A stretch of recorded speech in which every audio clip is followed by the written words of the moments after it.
Doggy তার বন্ধু রাজুর গায়ে হাত দিয়ে দেখতে পেল অনেক জ্বর, কিন্তু তখন বাসায় কেউ ছিল না। ডগি তার বন্ধুর জন্য চিন্তায় পড়ে যায়। সেই সময় ডগির মাথায় একটি আইডিয়া আসলো। ডগি দৌড়ে গিয়ে ডেস্ক থেকে কিছু টাকা নিল। ডগি তার বন্ধু রাজুর জন্য খুব তাড়াহুড়া করতেছিল। সেই এক মুহূর্ত দেরি না করে ঘর থেকে বাজার করার ঝুড়িটি নিল। তারপর সে ফার্মেসিতে গিয়ে জ্বরপট্টি ও জ্বরের ওষুধ নিয়ে নিল। ফার্মেসি ম্যানেজার তার থেকে জ্বরের ওষুধের টাকা নিয়ে বাকি টাকা ফেরত দিয়ে দিল। টাকা ফেরত নিয়ে সে ওষুধ নিয়ে একটি দৌড় দিল বাসার উদ্দেশ্যে। ঘরের সামনেই সে রাজুর বাবাকে দেখতে পেল। তাই ডগি ওষুধটি রাজুর বাবাকে দিল। রাজুর বাবা ওষুধটি নিয়ে এক দৌড় দিয়ে ছেলের কাছে গেল।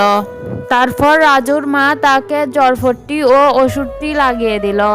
তো বন্ধুরা, ডগির জন্য একটি লাইক তো দিতেই পারো।